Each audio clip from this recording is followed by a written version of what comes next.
sunset. It was a sunset provision right from the beginning, and it lasted for an extremely long time. It's very much tied to planning, to the master plan.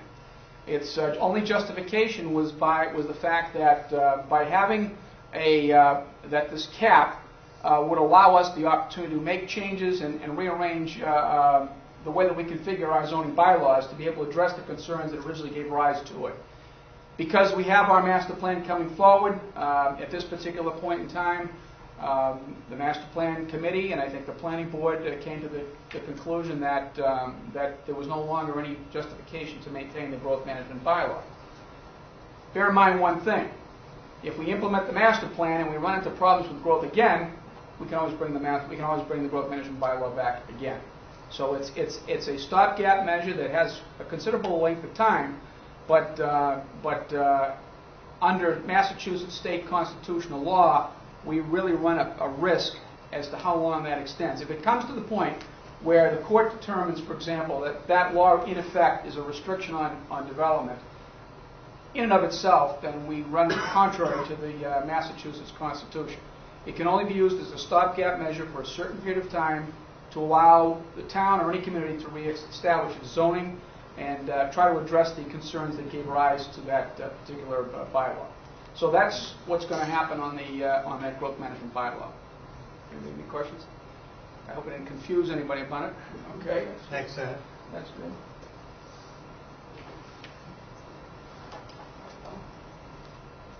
Keep going. Wow. That's all the way down. What's that? That's better. Move like. I think your computer went Move your mouse. Probably did. The computer. Move your mouse. Yeah. Want to help me out? Come on. Move the computer. There's no mouse. There's no mouse. Well, let me put the thing on. He doesn't know computers. Yeah, the space Take key. a while. Dennis, hit the space key. Space key? Just it. No? I'm going to put the thing on first. If I turn the light back on. Well, let's see what happens here. Do you want to start talking about it? Ah, here we go. We're all set. It's coming. I gotta get it. If you want to help me out, Elisa, don't step back. I can use.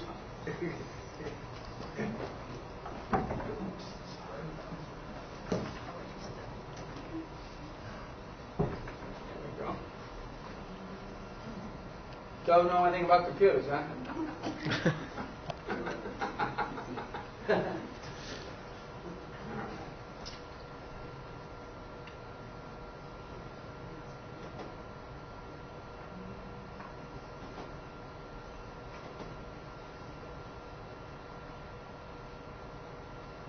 Nice and green.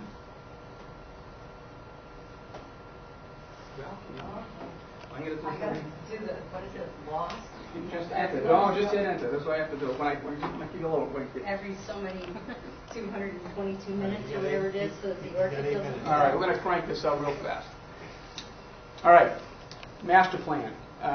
Growth is the master plan is primarily concerned with zoning. I want to first of all recognize Kate Hollister for the work that she did on this committee as the chair. We have several members: Jack Cunningham, Paul Rose was on the committee, Val was on the committee, and a few other folks. I want to recognize their hard work, 3 years of hard work on this to put this together. This is about primarily growth. It's about growth in town. Growth is important for the town for about basically three or four critical reasons. Number one, it has a tax impact. The faster we grow, the more impact on services we're going to have. Two, environmental. It has a major environmental impact on open space and also on our drinking water, which is another very important thing, inland waterways. Infrastructure, it becomes another very critical thing. Roadways, not just roadways, but fiber optics, fiber networks, communication systems. Everything is affected by how fast and how extensive we grow and the type of growth that we have. So as a result of that, Mass General Law, Chapter 41, Section 81D, the state legislature, in its infinite wisdom, recognized that communities have to have the opportunity to be able to plan and address their growth needs and their growth issues as they come along. And this is an important law because by allowing the town to have that right, we can actually restrict and direct how things happen. But in order to do so, we have to have gone through a very formal and a very inclusive master planning process and have developed a master plan from which our zoning justification stems. Okay? Repeating that, the plan has to be internally consistent.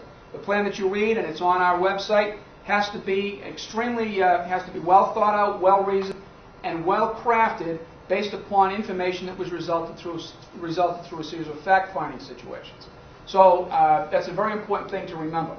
Now, in preparation for this whole plan, there was an extensive amount of research that was done. Our consultant, Judy Barrett, had to hold, mandatory-wise, had to hold 3 or 4 open meetings in which people had the opportunity to be able to contribute information, contribute their concerns. She also did extensive record research and extensive surveying. There was a massive survey that went out to the town to try to collect information on the issues related to growth. All of these things came back, and all of these things helped shape and help guide the master plan process. Now, as a result of that process of fact-finding, there were several issues that came forward and became very prominent and very clear. Number one was a need or a desire to want to protect open space and protect the environment. Second was a concern about transportation and how we moved. A need to have more foot and bike transportation was critical. There was a concern about Chapter 40B and the impact that the Chapter 40B growth would have on the town. There was a concern about revenue and the fact that we needed more revenue to maintain our existing services, and that maybe we were underutilizing our land in order to be able to generate that revenue. So all of these considerations bore very, very strongly on the planners as they went to work and tried to craft this master plan. And I think you're going to see that these particular issues were addressed. Okay? This is the basic plan. The basic plan seeks to, number one, protect open space and the environment. It seeks to increase housing diversity to address the concerns that gave rise not only from Chapter 40B, but also as a result of changing populations, both young and old, and needs for diversification in housing, to be able to provide us with a maximum amount of revenue from the available commercial space that we have, to take the pressure off of homeowners, and also to improve our transportation efficiency. These are what this plan tries to accomplish, and I think it does so very well. Go ahead. All right, open space protection. The principal concept behind protecting open space in this plan is a thing called transfer development rights. And it's going to be the key concept to try to get to understand, to be able to understand the efficacy or none of this plan.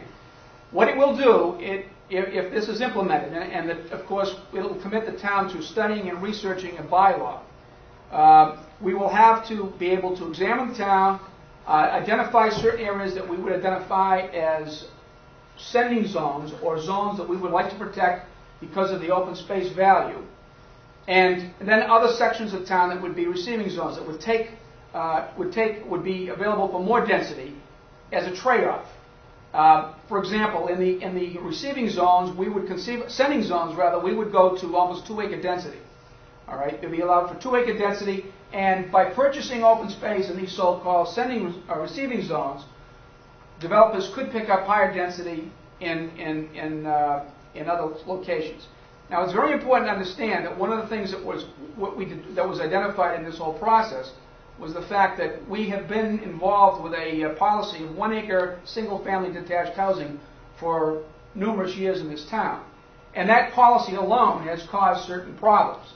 It has, first of all, limited the housing supply. It has jeopardized a lot of open space and resources. And it has been responsible for increasing services in regards primarily from schools and also from roadway infrastructure maintenance. So those concerns have driven us, and that seemed to be the root cause of a lot of our issues. So the idea was to try to begin to diversify that pattern. So in some areas, the so-called sending zones, we would expand the density. So it wouldn't be more just 1 acre, it would now be 2 acres. In some of the other areas where there already historical density, we would reduce it and allow that density to be less than 1 acre in certain cases, providing, of course, there were